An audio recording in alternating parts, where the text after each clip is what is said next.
Throwaway. Although my husband will probably see this here anyway. Maybe this can be the conversation starter? I don't know. I just need to get this out somewhere and have people validate that my feelings aren't crazy. I'm sorry if this is all over the place. I am a mess. I'm 33, and my husband is 36, is the most wonderful and caring person I've ever met in my life. I thought, almost overbearingly sweet. He's always concerned with how I'm doing, how I'm feeling, how is my mental health. He's an excellent father to our 2 children as well. I had a difficult birth with my first child. My hospital experience was bad. I felt traumatized afterwards. When I got pregnant with my second, I knew that, barring any issues, I wanted a home birth. My husband was all for it. He's a nurse, so I felt doubly safe with him, plus my midwife to support me. The midwife filmed, and we also had a professional photographer taking pictures. Everything went great. It was so emotional and beautiful. I have been pretty possessive of that birth tape. I never uploaded it anywhere. After I downloaded it onto my computer from our camera's SIM card, I uploaded it to a USB, deleted it off my computer, and I keep it in a little hope chest to watch when I'm feeling sentimental. It is so beautiful and important to me, and I wasn't interested in sharing it. I have several friends who put their whole birth on YouTube, but I wasn't interested in doing that. My birth didn't need to be shared with the world. It didn't need to be a teaching moment. It didn't need to exist to make others feel better. After my traumatic first birth, it was mine, and I cherished it. My husband didn't feel the same way, and sometimes had light arguments with me about it. He was never pushy, but several times, when I would watch it, he would comment, "This is such an excellent birth video. You are so happy and calm. I really think you should post this. Home births get such a bad rep, and this could put so many women at ease." I would tell him, absolutely not. This is private. Stop pestering me about it. It's my body. He eventually dropped it and hasn't brought it up since. My husband and I have never been controlling. We don't have the passwords to each other's phones. I've never felt the need to check each other's phones or computers. I trust him implicitly. Well, I did anyway. I know he has a Reddit. We both Reddit pretty often. But I don't know his profile or what he does on here. I don't know, I've just never thought about it. A few days ago, I was in one of my parenting subreddits and came across a disturbing thread about birth videos getting posted non-consensually in a birth fetish subreddit. I thought to myself, that is exactly the reason I didn't want to post my birth video. The commenter posted the link to the fetish sub, and I'll admit, curiosity got the better of me, and I went to look. I wanted to know if any of my friends' videos wound up there so that I could tell them. Well, their videos did wind up there, every single one. The sub has several vast Google Drives linked to birth videos. But then I saw it. My freaking birth video. It looked like it had been a YouTube video at one point. I don't know. I don't understand how this works. I can't find it on YouTube anywhere, so I don't know. I'm so freaking ashamed and horrified. There is a close-up of, well, everything, down there in a freaking fetish site. My baby taking his first breaths, me breastfeeding. It doesn't even cut off after the birth. It shows my baby getting weighed and just held. If this is a birth fetish sub, why does it feature so much of just my child? This seems like way more than just a birth fetish thing. I don't even know how to report the video. I reported the post, and Reddit says it doesn't violate anything. I am bawling as I type this. Like, wow. Only one person knows where that tape is. My freaking husband. I don't even know how to broach this subject with him. Hey, did you freaking violate my privacy and post our baby's birth online? Or did you submit it straight to a fetish site? Because that's where it is right now. I don't know what to do. I can't believe I even have to have this discussion. What the hell? Even if he didn't submit that video straight to the fetish site, he uploaded it somewhere else where they found it. And now his actions have led to this situation. He exposed me to perverts online. He exposed our newborn infant to perverts online. Our marriage will not survive this, and I am a wreck. I should have known he had sick intentions when he was being so weird about wanting me to post this. Why? Why would he do this? I'm not even that angry about those sickos seeing me. But every time I think of my sweet little baby's face in there, I feel like I'm going to throw up. Surely this is illegal? Surely newborn babies can't be featured in content that people are sexualizing. Can they? I'm also just absolutely gutted by the fact that so many other women have had this special moment bastardized by that sub. How many of them are in my shoes? Or my friend's shoes? I'm horrified. Do I press charges against my husband? I can't believe this is how my family is going to end. What will I even tell people? What will I tell my kids? I don't even know what to do. Update. Just a quick update. I left and took the kids to my mom's house. I don't know how long we'll be here. I didn't tell my husband anything. I just wanted to get the kids the freaking away from him. Even if he didn't share that video directly with those creeps, I don't want him around them. 3 days later, she returned with an update. But it wasn't the one anyone had hoped for. Instead, it was just another post. And what she had learned would change everything. I just need to vent, I guess. This isn't a happy update. As I mentioned in my last post, I went over to my mom's house. She was bewildered about why I was there. I couldn't fess up to the reason why I was so upset. I am still so embarrassed. I didn't want her to go looking for the damn video either. Thinking of my mom searching around a porn sub to find my birth video made my skin crawl. I was hysterical. Still am. I couldn't really hide that. I just told her something bad had happened and we needed to stay for a while. I'm going to have to tell her, but every time I think about doing it, I just start crying more. The situation is even more complicated now, so I'm just scared people will be mad at me for doing what I'm doing, even my own mom. My husband called and texted over and over for hours. We haven't spent a night apart in years.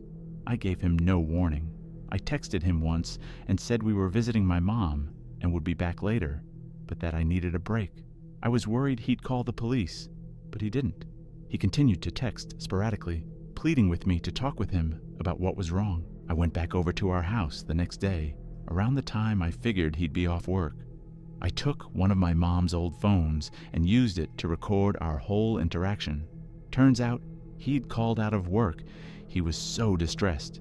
He ran up to me and immediately started asking what was wrong, asking where the kids were. He was so understandably upset. Seeing him like that just made me start crying too. When I started crying, he started crying. He tried to hug me, and I stepped away, which just made him more upset. It was such a mess. I was finally able to compose myself enough to ask him to watch a video on my phone. He was confused, more so when he realized it was my birth video. A few minutes in, he interrupted to ask why I was showing him. I ended the video, and 100 other birth videos in the Google file folder appeared. He still just looked confused. I exited the folder and pointed to the name of the sub I was in. He took my phone for a better look, and I just started bawling and bawling. After a few minutes, he started raging about how we needed to mass report the post and call the FBI and blah, blah, blah. He kept repeating, "We'll fix this. Holy shit. This is so sick." I tried to get his attention by asking, how did they get that video? But he just kept pacing around ranting. I just started repeating over and over, how did they get it? Until I was screaming at the top of my lungs. He eventually stopped and just stared at me. Neither of us said anything for a long time. He started crying and told me that he had started a daddy blog a year after our first was born. He posted about being a dad and eventually about his experience with my second pregnancy. He had posted the video on YouTube to link to his blog. He felt like there wasn't enough resources out there for dads regarding pregnancy. He didn't know I didn't want it posted until a week or two after baby was here, and I was so vehement about not posting it and getting it tucked securely away on a USB. It was up for about 10 freaking months before he finally took it down. He was waiting to see if I changed my mind and was reluctant to remove it because he'd received so many messages from thankful dads about how educational and helpful his blog and vlogging was. I had zero knowledge about this blog. I didn't even know people blogged anymore. We had both expressed many times how we didn't want to create a massive digital footprint for our children because of situations just like freaking this. So this is such a freaking weird surprise. There's hundreds of pictures of our family on this thing. Anyway, we got into a huge argument about how this was a breach of trust and privacy. He maintained that he thought my reaction about not wanting the video posted was over the top, and how I never told him I didn't want to share it, how he didn't even think of it as a big deal because he deals with that kind of thing every day, so it was just not a big deal to him, and blah, blah, blah. His excuses were stupid, and I don't care. My birth wound up on a fetish subreddit because of him, and we are getting a divorce. When I told him it was over, we had another big screaming match. He went through several different emotions, crying, wailing, begging, and finally, anger. I hadn't said anything about custody arrangements or my plans besides divorce, but he started threatening full custody and how he was going to put up a huge fight, how it would just be, he said, she said, how he has the better job, whatever. I didn't tell him I recorded anything, legal in our state. I eventually just walked out. So yeah, that's where I'm at today. I need to consult with a lawyer about what comes next. I am moving as quickly as I possibly can. Sitting down to write this update was probably a stupid move, but I received so many heartfelt messages from people concerned for me that it felt necessary. I honestly just needed to vent and have people tell me I'm not crazy or awful for doing what I'm doing. I told a few friends, and they all just seem weird. They're concerned about the videos I found in the fetish group, but nobody has reassured me that I'm making the right moves in regards to the situation. I am in an incredibly bad place right now. I'm worried I'm making the wrong decision. Do I let him see the kids? I don't know what to tell my family. I don't know if I need to contact the police. I don't know if I want to. The most stupid part of me wishes I could call my best friend and talk to him about it. But yeah, I'm divorcing him. What a stupid feeling to miss him so badly, and knowing that I will never be with him again. I just keep thinking that I'm doing something stupid, and I feel like so many people will see it that way. On top of everything, my birth video is just in a freaking fetish sub. Every time I think about that, I get choked up. I've reported it 1,000,000 times in just the few days since I posted. I've made alts to try and report. I've had friends report. My other friends, with their birth videos, also posted non-consensually in there, have tried reporting. It doesn't matter. I sent the link to the FBI. It doesn't even really matter anyway. They're Google Drives. If the post got removed, if the whole sub was removed, my video is still in the possession of some sicko using it for FAP material. My baby's sweet little face in there. I am sick. I am defeated. They made a post in the group saying their previous community was taken down because it included inappropriate content involving minors. It's deeply disturbing. They even acknowledge that people with harmful intentions are present in their space, yet they continue allowing content that includes children. I don't understand how something like this is permitted to exist. I have no idea how many other places online my video may have ended up. The most special moment of my life is now just this freaking smear of shit, all because I decided to try and capture it for memory's sake. Something that was supposed to bring me unending joy now leaves me weeping. I keep looking at my sweet toddler and just breaking down. He didn't deserve this. I wish I could go back and never have recorded that video. I took my USB and freaking smashed it into 1,000,000 pieces just to feel like I did something. I am tired. There's not going to be another update for a while. I am in a very dark place.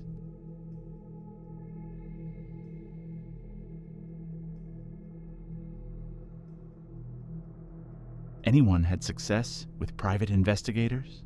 For the past 6 months, I have been relentlessly stalked and had threats against my life made from someone I dated for a month. It started with phone calls upwards of 45 to 50 a day, 50-page text messages, and him showing up outside of my house at 5 a.m. When I wouldn't not comply or feed the negative attention, I began to receive threats, claims that he would murder me and get away with it. All he would have to do is flee the country, telling me he shouldn't have to force me to be his friend or give him another chance or else. Every time I blocked his number from contacting me, he would then call me from different ones, try and pretend to be other people or have his friends, or sometimes even random strangers he'd ask on the street. I once scared the unsuspecting guy half to death after informing him that the person who had just told him to call me was actually stalking me, and I sent him proof.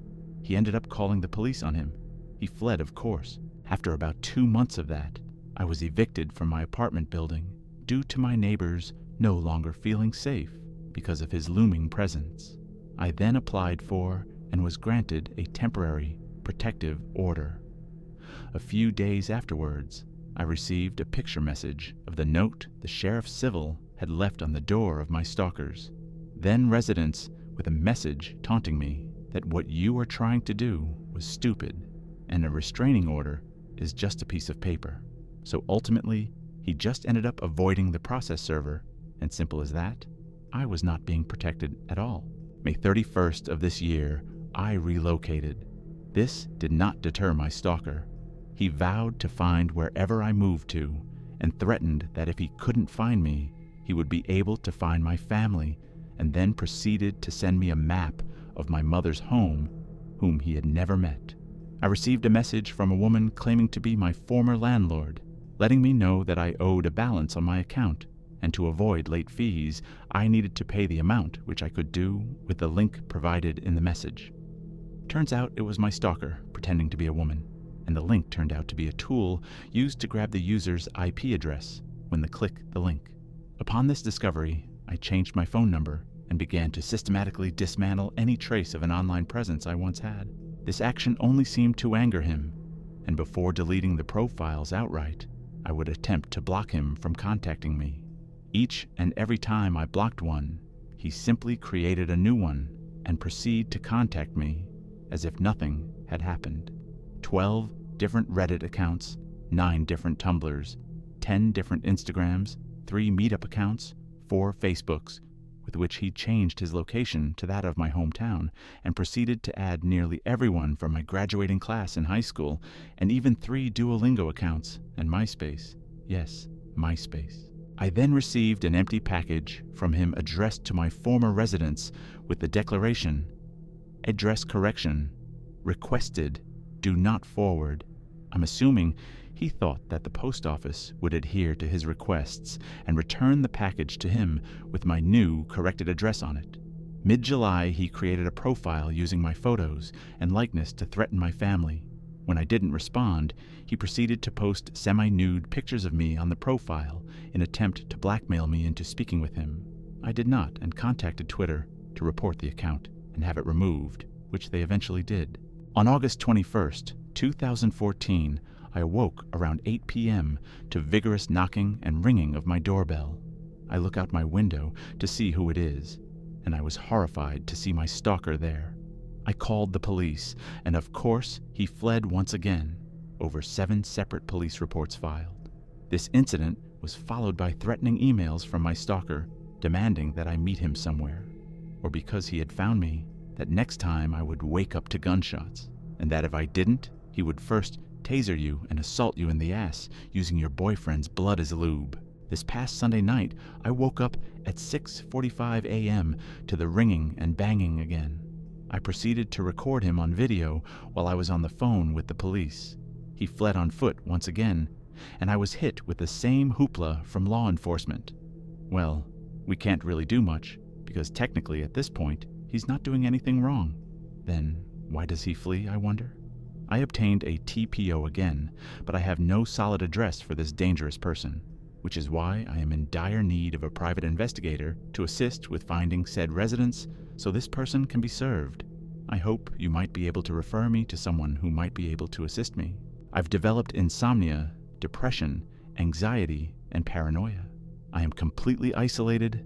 I am 22 years old, and I have no social life anymore. I have 0 friends. I've become a shell of my former self. I've faced eviction and lost a job because of this man's behavior, and I don't know how much longer I can survive. There's actually so much more filler shit that he has done to terrorize me. But for the sake of this already lengthy post, I tried to condense it. I have proof in the form of recordings, event diaries, and copies of all of his threats, interactions, and attempts to communicate, and would be more than willing to email them to show I'm not lying. I am in Las Vegas, if that helps at all. Weeks passed, and the post slowly slipped off the front page, buried like so many others before it. In the comments, people had offered all kinds of advice, everything from installing security cameras to buying a gun. When the thread eventually went quiet, Most assumed the situation had resolved itself, but it hadn't. 2 weeks later, the same user returned with an update. This time, it wasn't a plea for help. It was a chilling account of what had just taken place. I'm writing this, staring at the mess the police left for me, in a bit of a fog. After 6 months of stalking and threats against my life, my stalker finally snapped and decided to kick my door in and make good on his promise. Out of fear, the past month I had begun sleeping with a chair propped against my front door to give myself a few extra precious seconds in case of emergency. I shuddered to think how differently things might have turned out had I not barricaded the door. I awoke around 1:15 a.m. to the sound of the door giving way after one kick, followed by the sounds of my stalker struggling to dislodge the chair while forcing his way inside. I jumped up and grabbed the gun I've learned to do everything, even shower with. I stood at the top of my stairs and fired twice. Hitting him in the chest, I hear his scream, his disbelief that I'd stood up for myself. 0 to 100 in milliseconds. I've never been so afraid in my life. I do not know if he is living, but I do know the police have him, and that's what helps the most. For months of him evading the police, I began to question whether he was unstoppable, untraceable. Houdini, he would murder me and get away with it. As of now, I'm in a haze of guilt, surprise, relief, and disbelief. I shook as the canines drag him out from his hiding place under a bush. I survived, where so many people do not. Holy shit, I survived. Those who believe there was other things to be done have never had someone tell you that you no longer deserve to draw breath and mean it. And for the should have fired a warning shot folks, there are no warning shots. A gun is a deadly force. You only pull that trigger if you are in fear for your life, and all other methods of deterring are gone. When he kicked my door in, there was no longer a deterrent preventing harm. Warning shots are dangerous and could hurt the unintended. This is not a Wild West movie. That's what responsible gun ownership is. I'll update once things have calmed down a bit, I promise. I'll write back to everyone, and after being isolated for so long, anyone who wants to be friends, I'm always accepting those. Weeks after that update, news reports confirmed what she has described. Police said her stalker, Douglas Eugene Jackson, had forced his way through her front door in the middle of the night. She fired twice, striking him in the chest before he fled. Officers later found him hiding in a nearby set of bushes. 6 years later, in 2020, he was arrested again, this time for stalking another woman while on parole for the earlier attack. Investigators discovered that he had been sending threatening text messages for months, targeting not only her, but also her family, her friends, and even her dog. He was ultimately charged with aggravated stalking and sentenced to 15 years in prison.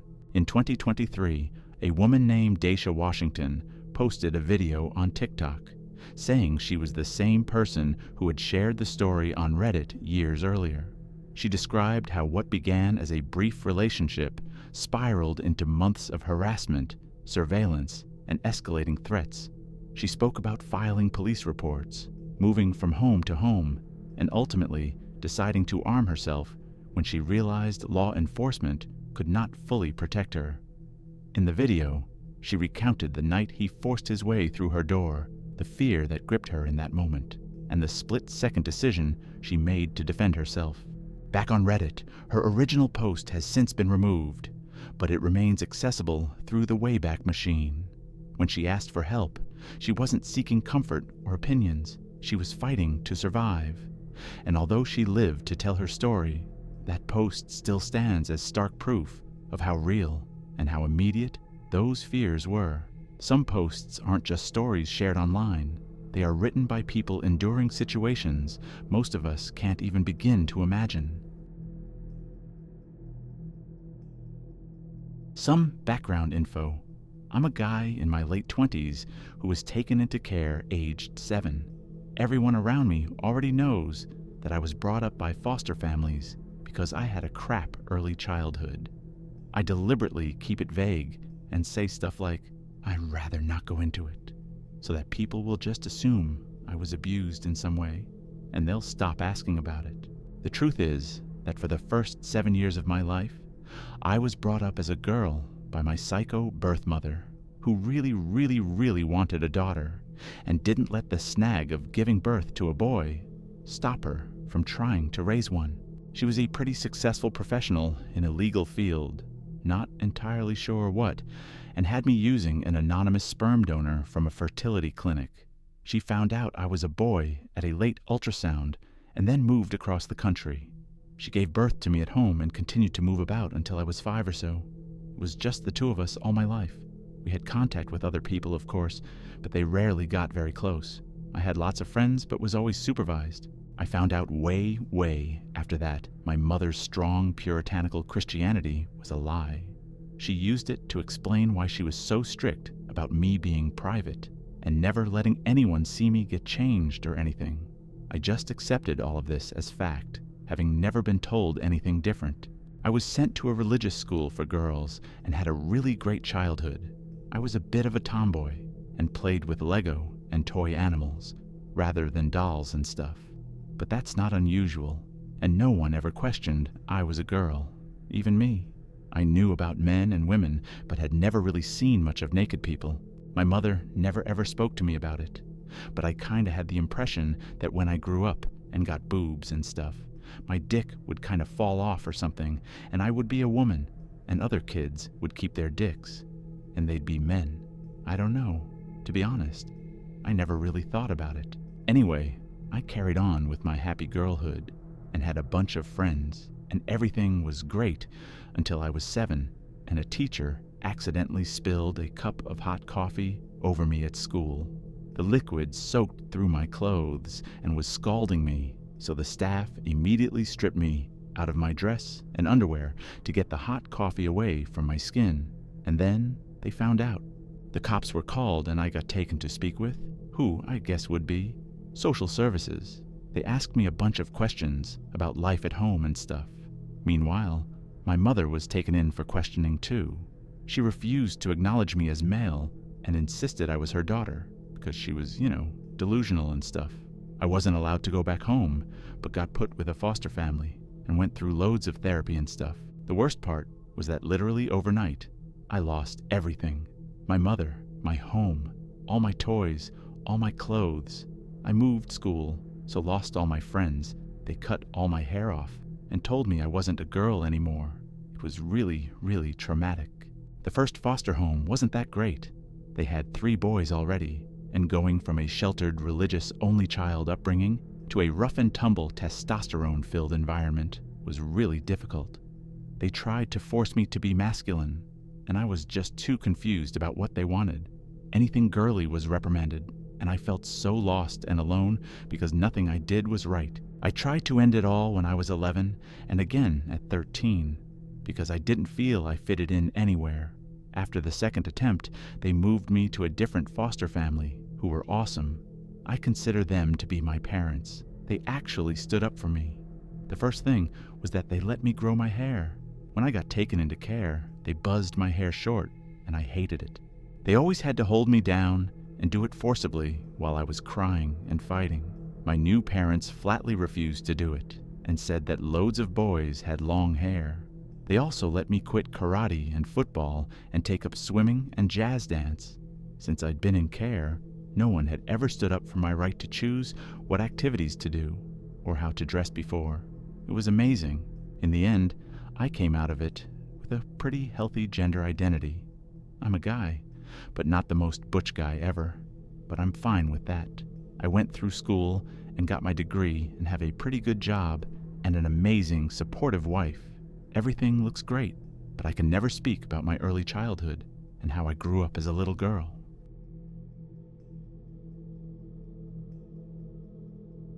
My son was very troubled. Very troubled. If you have seen the movie We Need to Talk About Kevin, it will really help to understand what I'm talking about, because I swear to God, when I watched that film, I thought I was watching a documentary of my life. I felt like the writer must have had cameras hidden in my damn house. That's how accurate it was. The only difference is that in the movie, the boy appears normal to his father and only reveals his true nature to his mother. With my son, he didn't have that mask. His insane behavior was the same with everyone. From the day he was born, my son just came out wrong. He was planned. My wife and I tried to get pregnant and were ecstatic when he was born. He was wanted and loved. We showered affection on him and really tried to give him a happy childhood. But from the day we brought him home from the hospital, he was miserable. He cried for 13 months straight. I'm not exaggerating. 13 months without a break. He cried until he had no voice left and kept crying. You could see his little face scrunched up and no sound coming out, totally hoarse. There were times he would literally be crying in his sleep. I've never seen or heard of any other kid able to do that. We brought him to doctors, specialists, tried changing his diet, held him, rocked him, toys, swaddling, music, mobiles, everything we could think of. Nothing worked. 13 months of grating, grinding, no sleep hell. Once he got over the crying stage, we thought we were out of the woods. But it quickly became clear that for some unknown reason, he was just angry at being alive. I never saw that kid have a genuine, joyous smile once in the time I knew him.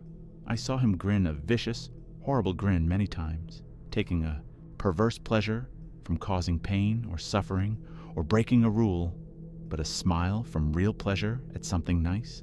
No, never. Not once. He had no interest in anything positive.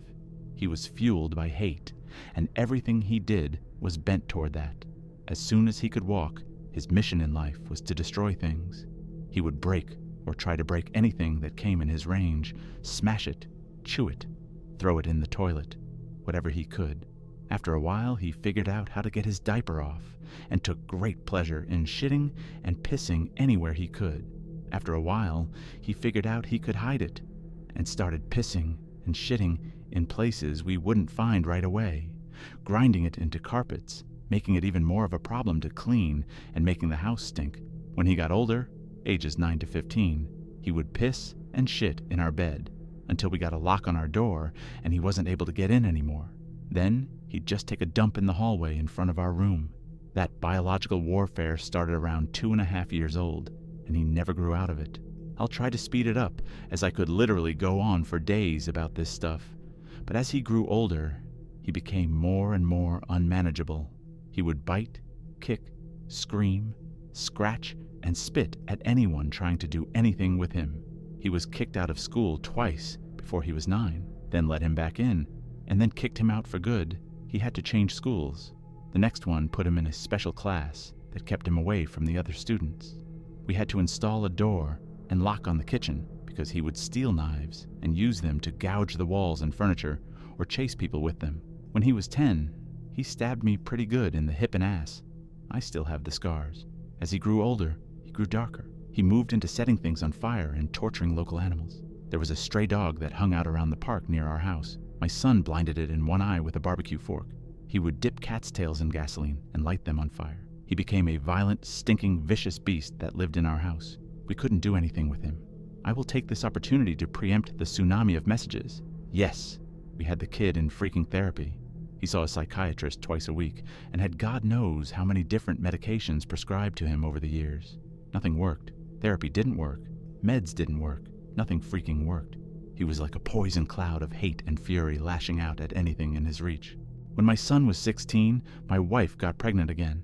I can't tell you how different our reaction was. Instead of joy, we felt horror.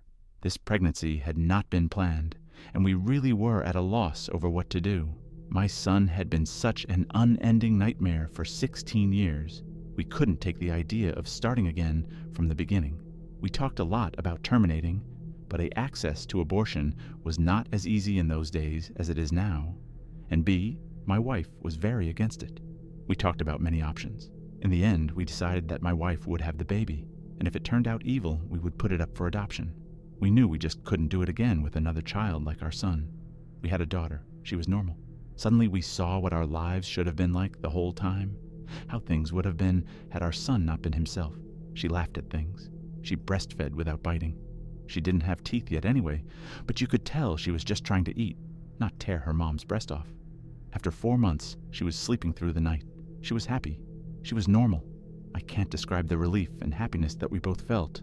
I don't have the words for it. This is where I believe I may have started really pulling back from my son. Up until that time, whatever mistakes I made, I had always tried to do the best for my son. I am convinced of that. I tried to help him and love him and care for him. I really tried. But when my daughter was born, my wife and I both instinctively just turned toward her. She became our focus, not from malice, but just because she was so much easier. She was so happy and sweet. Every moment we were with her was like magic. I understand this was wrong, but we honestly couldn't help it. I don't have a better explanation than that. My son hadn't given a shit about my wife being pregnant. I honestly don't know if he really understood it. But when we brought our daughter home, he started acting out even more. I didn't think it was possible, but he took it up another notch. At this time, he was 17, and we were having blowout screaming matches daily. Usually after we fought, he would storm out of the house and disappear for hours at a time, or come back the next morning. It was a relief. I started to actually look forward to our fights because it would get him away from us for a while. After the birth of our daughter, my relationship with my son was almost entirely gone. Our only real interactions were screaming at each other. My wife was even worse with him. She just had nothing left. By that time, if our son even came into the same room as her, she would just stop whatever she was doing and start screaming, "Get the hell away from me! Get away! Get the hell out!" until he left. He started spending more and more time out of the house, which was a blessing for us. I have no idea what he got up to out in the world, but we were just happy it wasn't being inflicted on us. As a consequence of our son's behavior, we had invested heavily in locks around our house. All of the cheap, thin interior doors in our home had been replaced with thick, dense wood doors that couldn't be kicked through, equipped with keyed locks that my wife and I carried keys to. I know it sounds extreme, but locks and heavy doors were the best way we had found to create safe spaces from him. And again, before I am inundated with messages, I was not locking my son in rooms like a prisoner. He had free reign of the house and could come and go as he pleased. My wife and I would lock ourselves in rooms to protect ourselves from him. If anything, we were the prisoners in our own home. On the day in question, I had fought with my son in the morning, and he had left the house in a rage. My wife and I were enjoying some peace and quiet in the kitchen while our daughter napped in our bedroom. And then my daughter began crying. Any parent who has young children can tell you, you get used to your child's cries, and you can tell after a while what they need. They cry differently if they are hungry, or need changing, or are just restless and want to be held.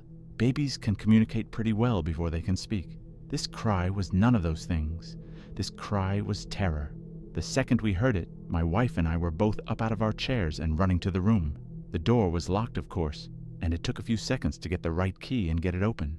My son was in the room. We lived in a bungalow, and the bastard had climbed in the window to get to her. He was standing over her crib with a steak knife in his hand. I have no idea where he got it. It wasn't one of ours. We controlled our knives very carefully and had always kept them in locked drawers. I think he may have stolen it from one of our neighbors' houses. He had broken her skin twice already, once in the belly area and once on her arm. I could see blood running down.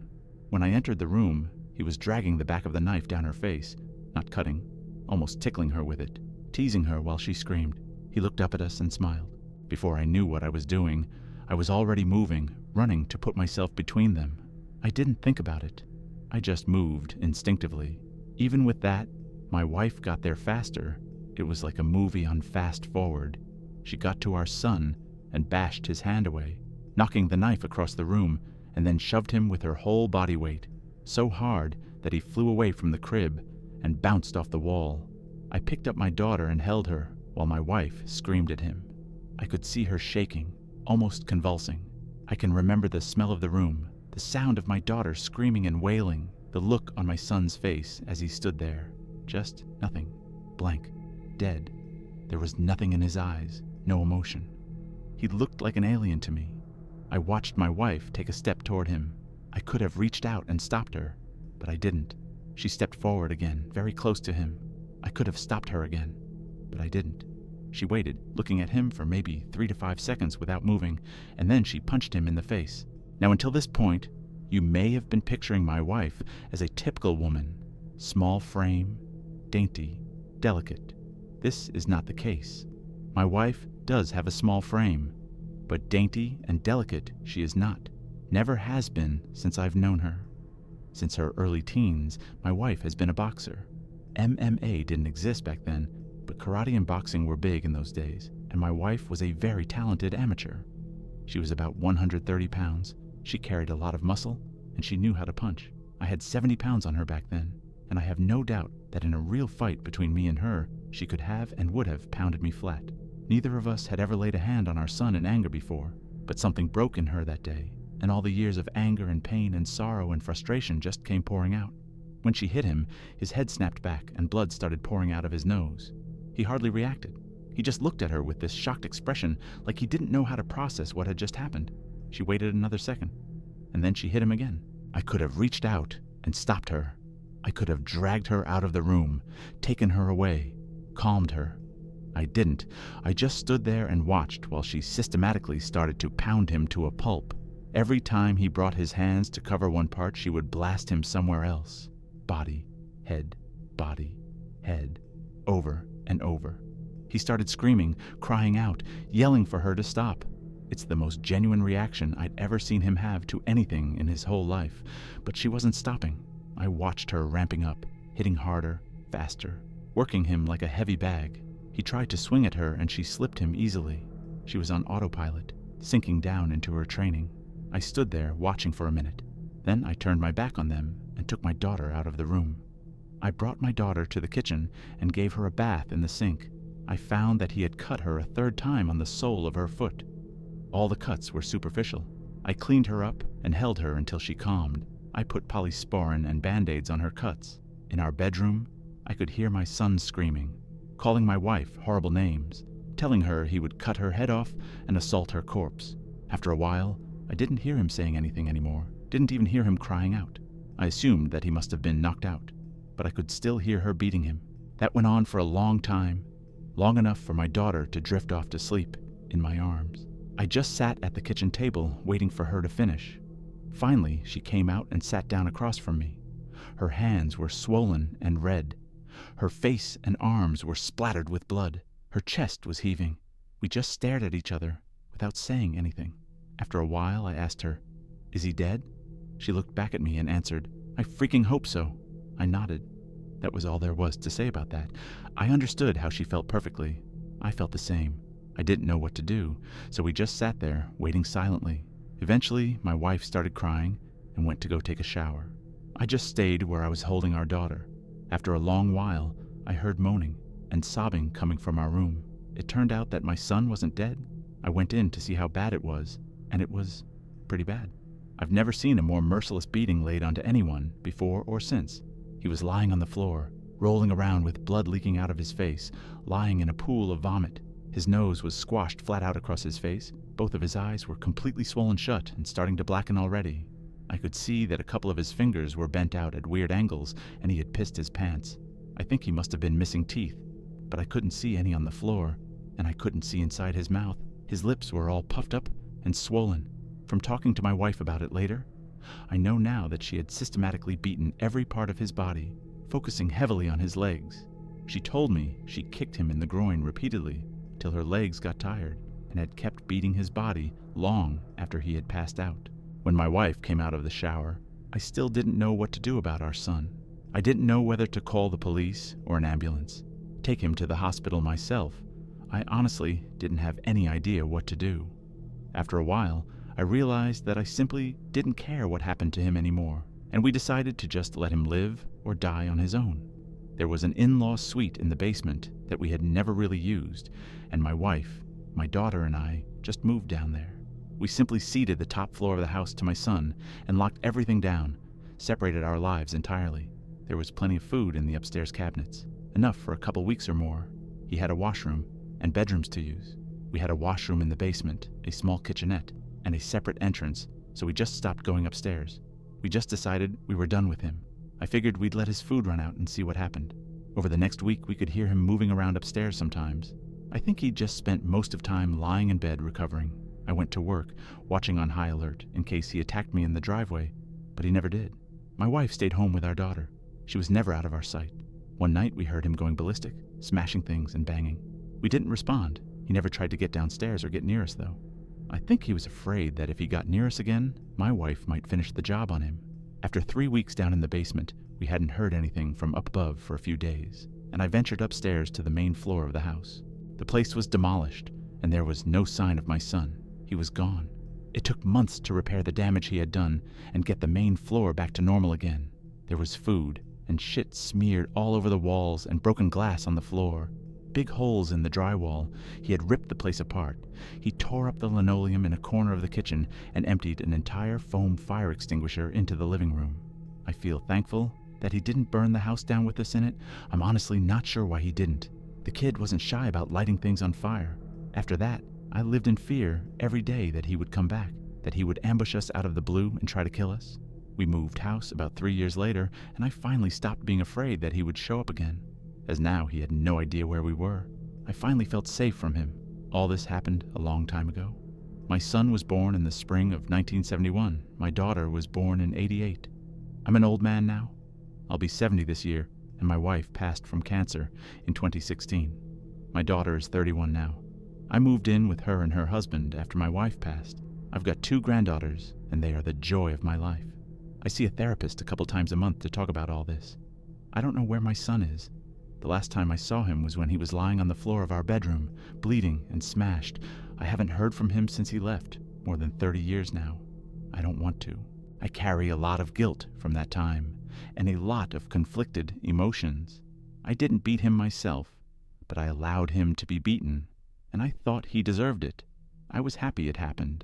I didn't try to kill him, but I would have been happy if he died.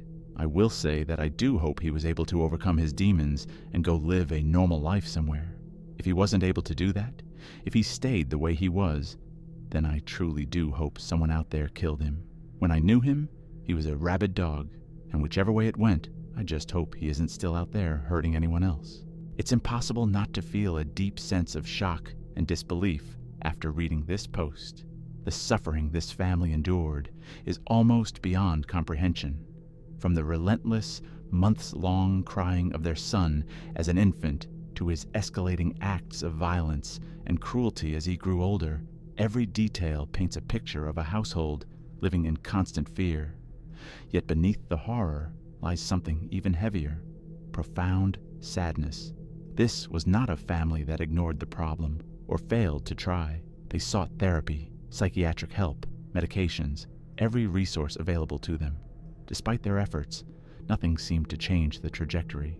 They were left feeling powerless, forced to watch their son spiral further into darkness while they exhausted every option in hopes of saving him. In the end, the story closes with a fragile sense of peace. Time has passed, wounds have scarred over, and life has continued.